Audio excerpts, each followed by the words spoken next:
On prépare une nouvelle fonctionnalité pour notre logiciel, mais le souci, c'est qu'on n'a pas de graphiste en interne. Alors avec l'équipe, on a décidé de tester Fiverr. Va-t-on obtenir un résultat pro sur un site de freelance à 5 $? Tu vas le découvrir en regardant cette vidéo. Pour briefer le prestataire, mon associé Vincent a préparé un cahier des charges. Donc là, la première étape, ça va être de sélectionner des profils intéressants. Donc je vais aller regarder un petit peu leur portfolio, regarder leur réalisation et voir s'il y en a certains où la sensibilité graphique me parle.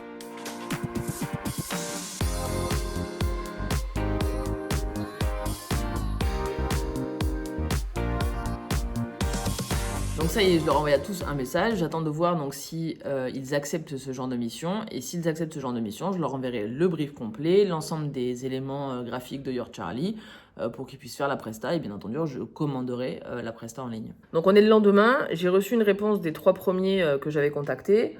En gros, soit ils sont pas dispo, soit ils m'avaient attiré avec un prix intéressant et puis maintenant ils décident que ça quintuple le prix.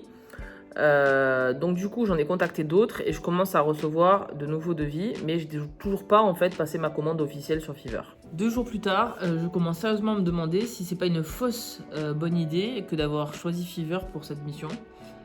Je vais aller voir un petit peu les réponses et je vous dis ce qu'il en est. Donc il y a une proposition que j'ai acceptée de Sora, Sora qui est en Inde et qui a répondu favorablement à mon cahier des charges et qui m'a fait une proposition tout à fait correcte. Par contre, il y en a, ils ont un petit peu fumé quand même.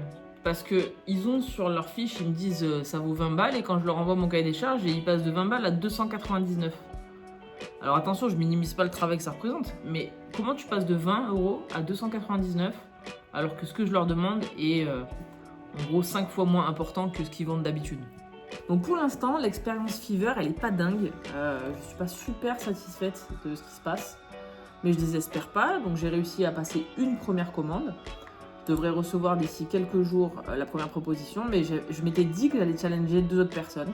Donc je vais continuer à chercher 2 personnes. Et je vous dirai, suite au prochain épisode. Je vais te présenter notre sélection. Tactical Design. 473 reviews. Bonjour, nous sommes une équipe de concepteurs de produits et nous avons travaillé sur plus de 100 projets et possédons une grande expérience en termes de conception UI et UX, d'applications mobiles, de sites web, de bannières et de pages de destination.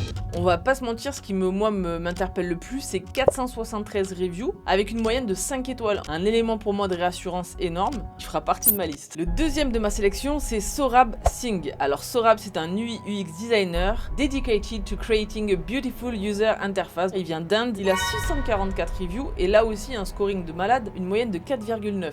Donc ça sera le numéro 2 de ma sélection. Bon, ça y est, j'ai enfin une bonne nouvelle, j'ai reçu 2 propositions de la part des gens à qui j'avais commandé sur Fiverr la réalisation donc d'un player vidéo.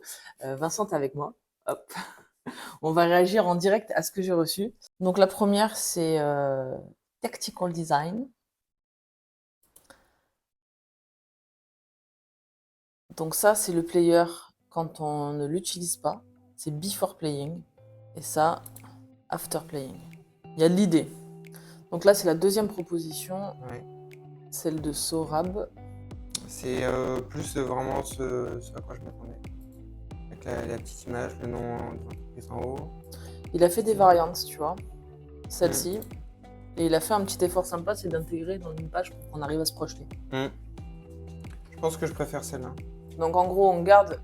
en fait, c'est l'autre, ça Lui, là, on met en blanc. mais en blanc. Ou est-ce qu'on considère que la mission est réussie ou pas sur Fiverr? Est-ce que ça valait le coup?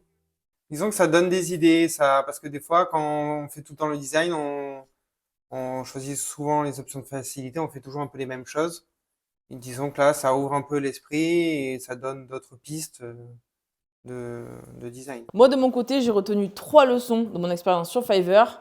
Je vais te montrer. La première, c'est pas sous-estimer le temps de recherche. En vrai, si tu as quelque chose, une demande à faire et que tu as besoin d'un résultat dans 24 heures, va pas sur Fiverr parce que le temps de chercher les bons profils, c'est un temps qui est incompressible. Deuxième leçon, Fiverr, c'est pas forcément synonyme de pas cher. Alors oui, tu peux trouver des trucs à 25 balles, mais tu as aussi des gars, des freelances qui sont tout à fait formés et qui vont pas te facturer 25 balles leur intervention. Et enfin, Faire un brief ultra détaillé en insistant sur les do not. Parfois, il vaut mieux dire surtout ce que tu veux pas plutôt que ce que tu veux. Ça peut faire gagner énormément de temps. Moi, je sais que Vincent avait fait un brief bien détaillé, mais si je devais refaire une expérience Fiverr, j'insisterais beaucoup sur ce que je veux pas. Voilà, j'espère que ces leçons t'auront aidé à ne pas faire les mêmes erreurs que moi.